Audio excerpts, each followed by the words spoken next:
time-bending, omnipresent, Lovecraftian entity of the endless. Explored. Narrated by Andrew Lapomardo. The Endless is not simply a film about some malevolent and sinister Lovecraftian cosmic force, but also about the power struggle within cults, and also between two brothers. The film was singularly able to combine horror and familial relationships in one solid plot. The film revolves around two brothers, Aaron and Justin, who used to be part of a UFO death cult, but escaped from it to save themselves from an apparent mass suicide. However, a decade later, they received a video message that convinces them to revisit the place in hopes of getting closure. But closures and goodbyes get eclipsed when they are faced with an inexplicable phenomenon in and around the camp.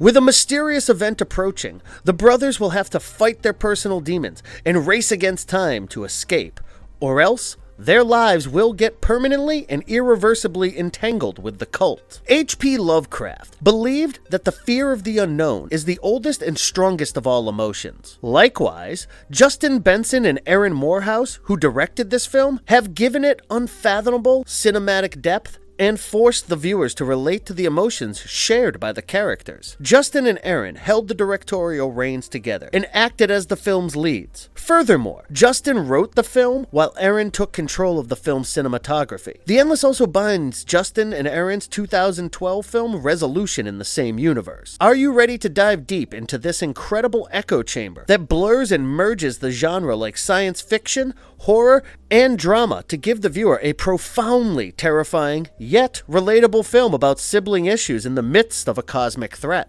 Before we go into our explanation, we have a very small request. If you like our content, please support us by subscribing to our channel. This is a small click for you, but for us, it means a lot. Thank you. Let's begin. Brothers Aaron and Justin work for a cleaning firm and lead a rather uninteresting life, with almost nothing to look forward to. But their lives change when one day, Aaron receives a video cassette in his mail. The tape, however, seems antique and cannot be played on modern video cameras or TV. So he goes to a garage sale to find something on which the tape could be played. Meanwhile, he's constantly getting text messages from Justin to fix the car battery. Now, these little details are crucial because they will set the foundation of the film. The video message was made by Camp Arcadia, the cult that Aaron and Justin belonged to when they were little. In the video, a girl was talking to whoever was watching the video and telling the viewer that the people of the camp would soon be back from something they called the Ascension. Our round trip from this place and back is really something to celebrate, so just... After viewing it, Justin tells Aaron that he fled from the camp with Aaron because he had heard the news of a mass suicide at the camp. However, Aaron disagrees with Justin. Clearly, he doesn't share Justin's opinions and wants to believe only what he has experienced. Just taking Justin's word for it is something he's not comfortable with. Later at work, Aaron reminisces about the camp and the good things he experienced there, like food, company, support, etc. While talking to his psychiatrist, Justin reveals that he thinks the video was a goodbye from the cult, meaning that they were definitely going to kill themselves this time. A goodbye video.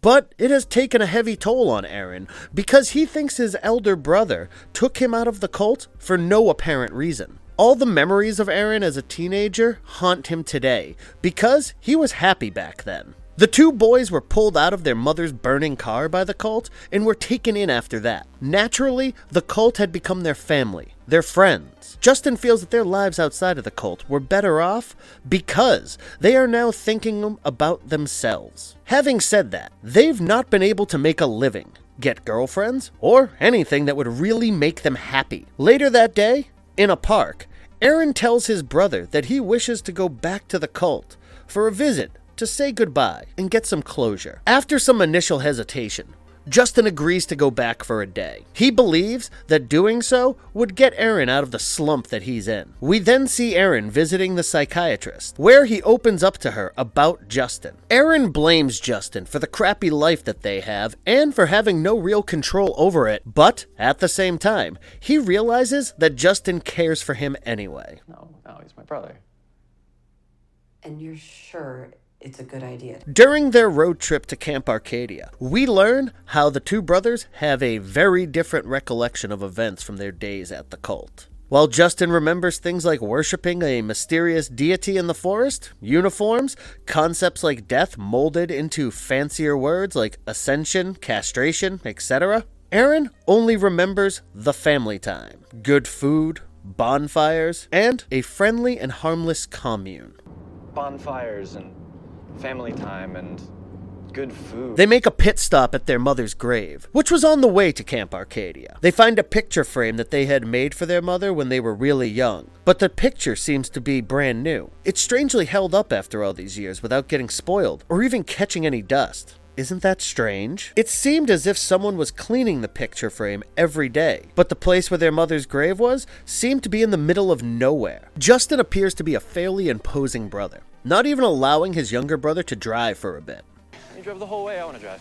I'm driving. Get in. He doesn't see Aaron as an equal and tends to decide everything for Aaron. It is not difficult to imagine how Aaron must feel because of such treatment. Justin feels sympathy for Aaron, but that's clearly not doing the trick. The younger brother just wants to have an equal say in things and wishes his decisions to be respected. Balancing the competing interest of Aaron's freedom and his security don't go hand in hand for Justin, and therefore, he has to make a few tough decisions. At the camp, they were given a warm and friendly welcome by the camp's in effect leader, Hal. He seems to be a jolly guy, but you just know that he is hiding something sinister behind that happy smile of his. While Aaron accepts Hal's hug, Justin settles for a cold handshake, signaling his distrust and detestation. Another reason for Justin's cold behavior is the fact that after he and Aaron left the cult, they said quite a few negative things about the place and its people. Things like castration and mass suicide. The news spread like wildfire and put Camp Arcadia in a very bad light. Being back after 10 years to the place he once loathed and spoke ill about is definitely not suiting him well. The boys go to eat with Hal and other members of Camp Arcadia, where Justin notices that no one has aged in the past decade and looked exactly the same. So you all look, Healthy. But Hal interrupts him and says it's just the result of good food and a healthy lifestyle. We learn that everyone lives at the camp and never leaves. So, how do they earn a living or buy food? Well, they run several small businesses, but the most potent of them remains to brew beer. Later that night, the camp people meet for some beer, a bonfire, and a regular happy time. Hal takes Justin to his room, where he makes him taste the new beer that they have been brewing. Justin notices a mathematical equation on the wall that Hal has been working on, possibly for more than 10 years now.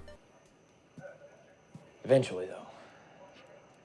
Sometimes I wish I wasn't so damn left brain. When Justin asked what it solved, Hal replies, wouldn't believe me if I told you.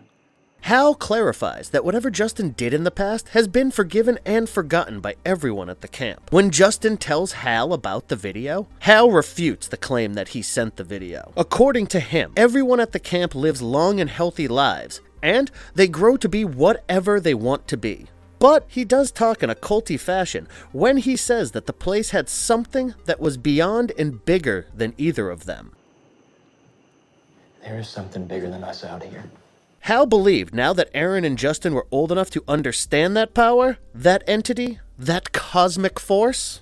Meanwhile, the girl from the video, Anna, starts taking an interest in Aaron, and he reciprocates just as much. However, Lizzie, who also tries to come closer to Justin, gets the usual cold shoulder from him. The only member in Camp Arcadia that Justin doesn't stay aloof from happens to be Aaron. While looking for Aaron, Justin comes across Shane, who may or may not be Anna's boyfriend. Shane is something of a trickster and a magician who asks Justin to humor him on a trick that he's been working on. He throws a baseball up in the air with a minimal force that lands into Justin's hand after staying in the air for more than 20 seconds. This was the first sign of something unusual about the place that Justin noticed.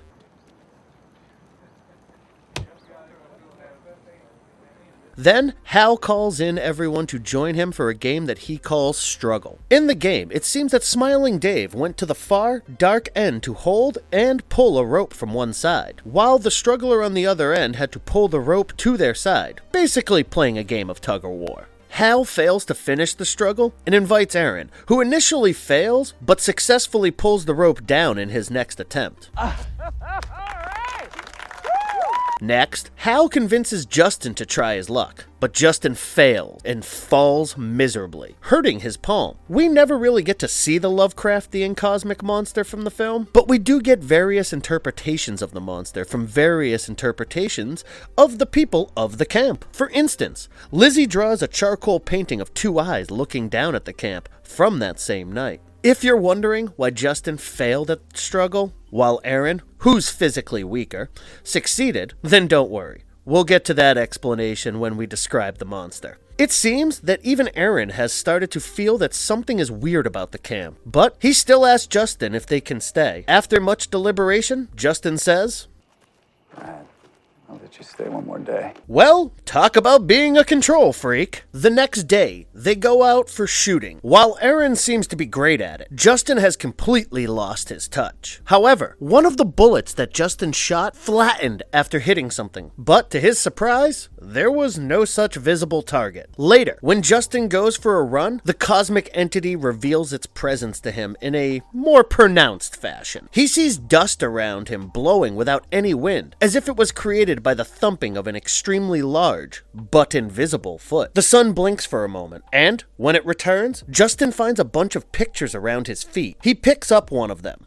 and in the background, we see a tree falling off as if it was felled by a really large creature. Later that night, Justin asks Hal about the things Justin experienced while running. But that I couldn't see. However, Hal dismisses knowing anything and gives only vague answers about the existence of a higher power. He also says that his physics equation is his interpretation of the events. But Hal tells Justin that if he went to the bottom of the lake and looked for a sign, he would be able to find the higher power, a governing force, or whatever Justin might want to address it as. Up in the sky, Justin and Aaron see two bright moons. Hal explains that it must be some kind of atmospheric mirroring effect, like the aurora. Apparently, two moons brings out the truth, and three moons would call for ascension, which, according to Justin, is death. Hal encourages Justin to come to a conclusion before the third moon rose in the sky. Aaron witnesses the same particularly beautiful sight of the two moons in the sky. However, here, the mirroring effect or a reflection can clearly be seen. The following day, Justin and Aaron go fishing at the lake, and Justin tells Aaron about the events from the previous day. He straight away jumps into the water and dives to the bed of the lake.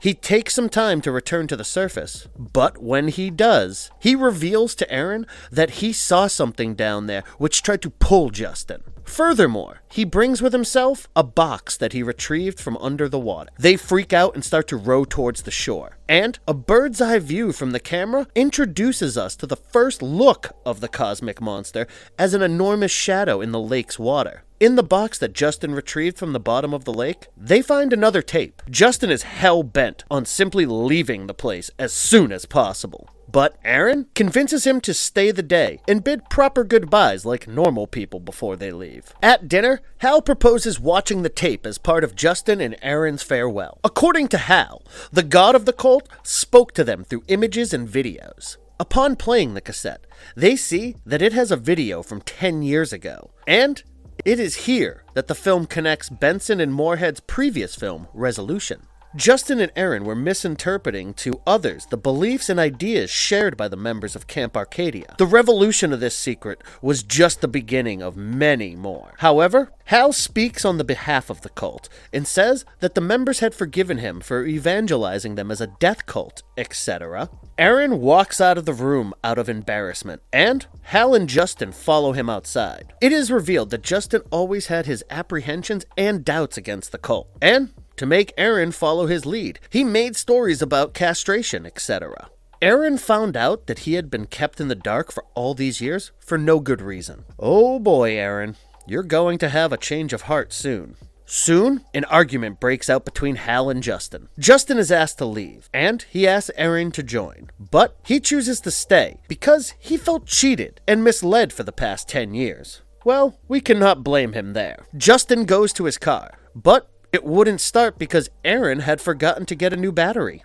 We really appreciate how Benson and Moorhead have ensured to tie in every small loose ending and detail seen through the beginning of the film. Justin walks on foot to find help, but soon gets lost.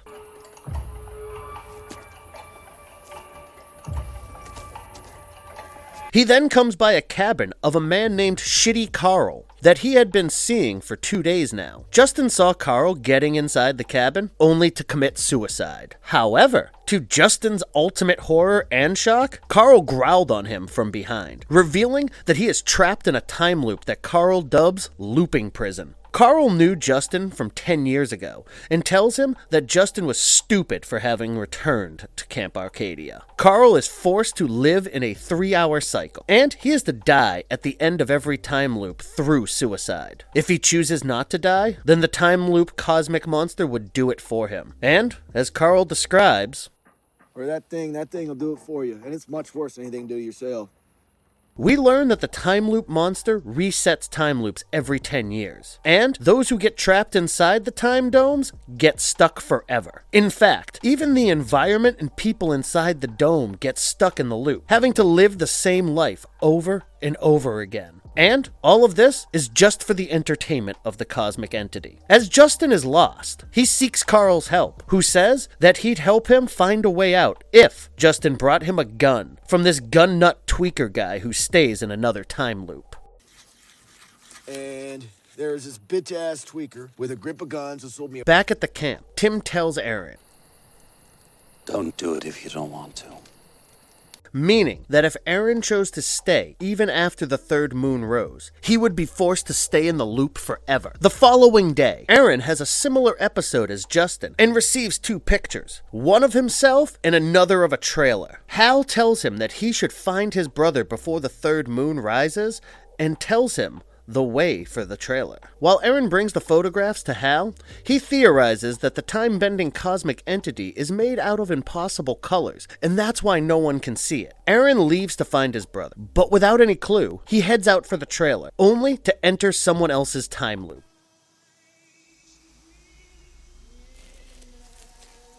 Meanwhile, Justin reaches the gun nut tweaker, who happens to be Chris from Resolution. He also meets Mike there, who gives him the gun that Carl had demanded, and Justin leaves, only to later witness that Mike and Chris immolated themselves. Meanwhile, Aaron comes across a seemingly old tent, possibly a couple hundred years old, and he witnesses an extremely short time loop of about 5 seconds. Inside the tent is a man who dies every 5 seconds. Damn! That must be excruciatingly painful, as well as maddening. Nevertheless, the man manages to warn Aaron and asks him to leave immediately. Aaron leaves the place and resumes his search for his elder brother. In the meantime, we see that Justin wanders into grassland, only to appear before the trailer from Aaron's picture. Soon, Aaron too reaches the spot. On their way back to Carl, they stumble upon several statues from various time periods and cultures, meaning that the cosmic entity has stayed in the area for ages. They reach Carl's cabin to take the map to Camp Arcadia and leave him the gun. By now, Aaron has started to feel utter despair about his real life in the city, despite whatever events he just encountered. He explains to Justin that he still wants to stay at the camp and get stuck in the loop, as it would grant him a life of happiness and content, apart from giving him immortality. He says that experiencing repeated death in Camp Arcadia would be better than living the meaningless life that he lived in the city, and that it would be better because Justin literally controls his life. Moreover, Camp Arcadia would give him friends, and maybe Anna as a girlfriend. Later, Justin respects Aaron's decision, and he admits that he was wrong to force his decision and lifestyle upon his younger brother. Justin says that he would feel terrible and forever guilty if he left Aaron alone in Camp Arcadia, and says that he'd stay behind too. At this, Aaron becomes positive and hopeful that things would be better. Henceforth, with Justin treating Aaron as an equal, with the both of them making life's choices together, both of them decided to leave. drive. But once again, the battery problem comes up. They both jumpstart the car after much difficulty. On their way, they came to the far end of the time dome and saw the reflection of their own car on the other end. Thinking they'd ram into it and die, however, they came out alive and happy. The most important thing here is that after their experiences, the personal equation between the two brothers had changed completely. Justin was no more seeing Aaron as someone whom the former had to take care of all the time. Furthermore, Aaron saw Justin as more of a brother than a control freak that he used to be.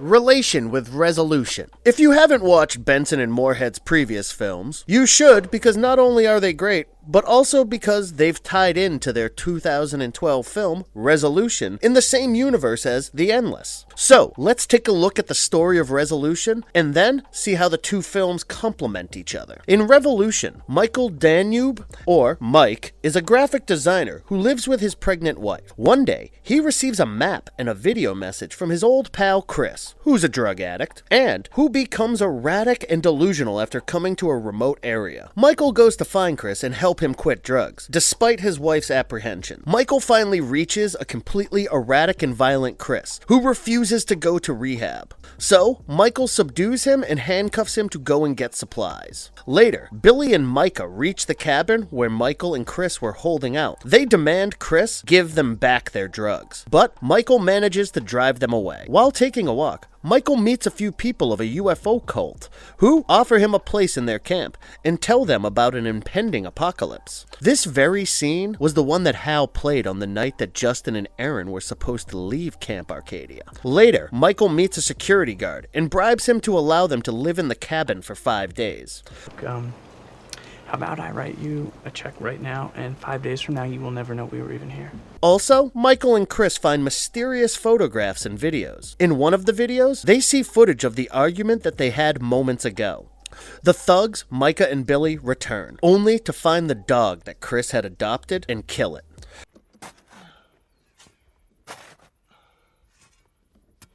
Michael tracks down the owner, Byron.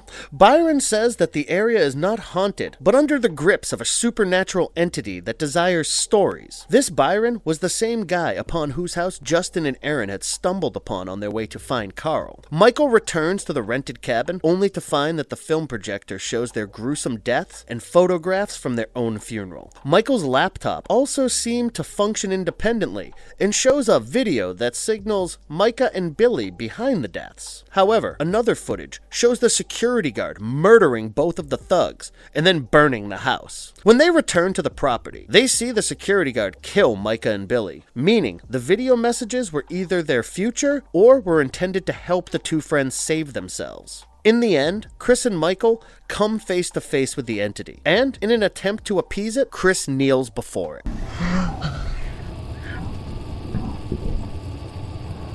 They asked the entity if they could do things another way, but all they receive was a loud and monstrous roar as the film ends. After the events of the film Resolution, Justin took Aaron away from Camp Arcadia. However, they get drawn back to the same place after receiving the video message of Anna. In The Endless, when the girl Lizzie mentions the tweaker with whom she was obsessed, she was actually referring to Chris from Resolution. Later, when Justin arrived at the tweaker's cabin, he came to Chris and Michael's rented cabin, where they were dealing with their own mess and were stuck in another time loop set by the cosmic entity. This explains that the two friends never got a chance to leave their cabin, and they were stuck in a 7-day time loop since the events of Resolution. However, Michael and Chris are unaware that they are stuck in the time loop forever. They believe that one of the many video messages that they kept receiving might be a possible option for their freedom. But the audience and the cosmic entity already know that that's not going to happen. However, Chris does give some advice to Justin, or rather tells Justin not to repeat his own mistakes. He asks Justin to not give in to the entity, or show any signs of giving in, because if the cosmic entity gets control of its victim once, then that control is taken by it forever. And if you see that thing, you don't apologize to. There are more connections between the two films. For instance, the married woman named Jennifer, whom Justin met at Camp Arcadia. Jennifer was looking for her husband, Mike, who got lost around the same area. When Justin met Michael at the cabin, their conversation revealed that Jennifer was his wife. But to save him from feeling despair and ultimate grief, Justin refrained from telling Mike about his eternally doomed fate or Jennifer, who was still looking for Mike. Just as Justin is about to resume his search for Aaron, he sees Mike burning the cabin with him and Chris in it. However, just at that point, the loop reset with the house coming back to its original form and the scene resuming from the initial setting of resolution in which Mike met Chris. The trailer in which Michael met a French researcher, Byron Cassell, was the same one where Aaron and Justin met after the night of the fight. Lastly, the brothers land up on the abandoned house of Byron, who had left a note with a date without any particular year, meaning that Byron was either stuck in another time loop or just left the place for good. Oh!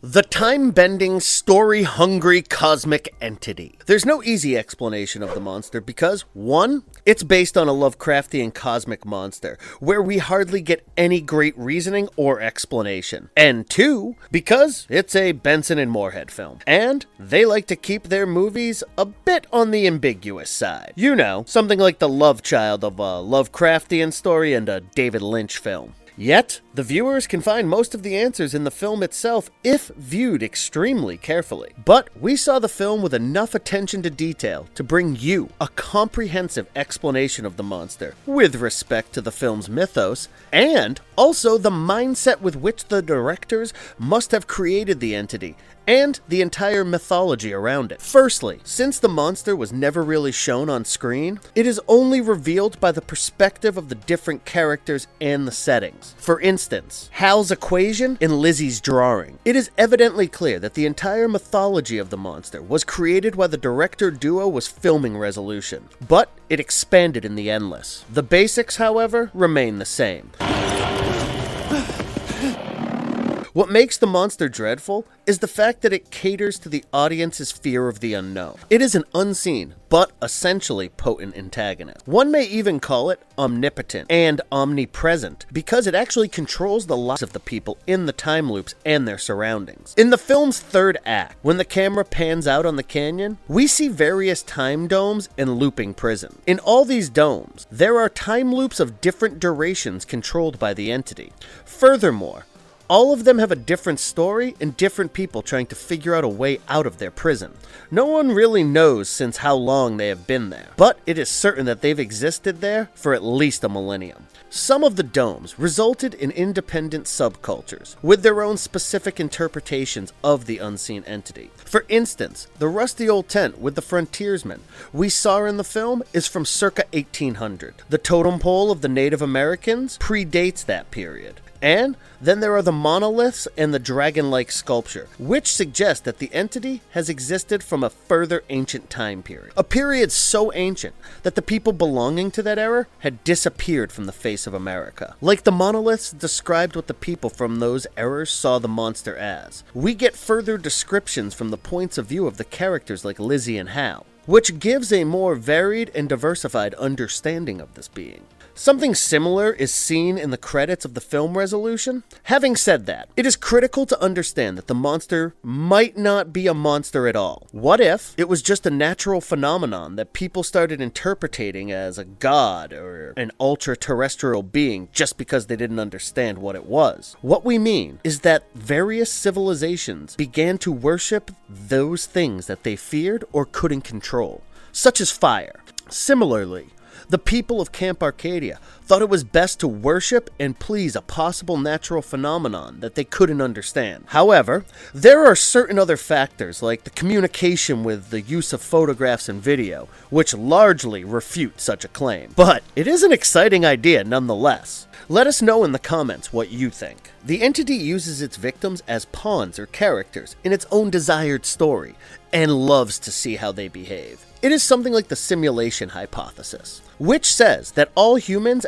and our world are essentially part of an artificial simulation or an ultra-computer simulation. Towards the end of the film, Justin and Aaron enter a storeroom with a TV, several video cassettes, tapes, and other things. There, the TV starts playing instances from various points of time of the movie through the point of view of the entity. Naturally, the entity was seemingly playful, who enjoyed a nice game of tug-of-war, and even helped his followers to deceive the non-believers. Speaking of which, the entity seemed to help those who could possibly become a believer, and hurt those who were stiff enough. For instance, the entity helped Aaron in the game of tug-of-war and the shooting, but Justin failed miserably at both. As far as the entity's appearance is concerned, Hal explains that the entity might be made up of impossible colors. And that's how no one can see it. The entity also likes control and loathes those who seek control for themselves. Like Justin, the entity is not just a monstrous control freak, but also a sadist and ultra-violent. We learn this through the spilled blood after Hal and other residents of Camp Arcadia perform the Ascension, and through the conversations between Justin and Carl, who said, "It's better to kill oneself because if the entity did it, it would be much worse and excruciatingly painful." As Chris had explained, the only way to fight back the entity is to not give in to it. So, this is our review and in-depth analysis on this amazing film by Justin Benson and Aaron Moorhead. The crux of the film was basically the changing interpersonal relationship between the two brothers. They started off with a troubled relationship, but ended up having a fairly strong bond with a lot of understanding and respect for each other. If you wish for us to explore more such films, feel free to let us know in the comments. And if you liked our content, don't forget to leave a like and subscribe to us if you haven't already. Have a good one and be safe. Thanks, everyone. Wait!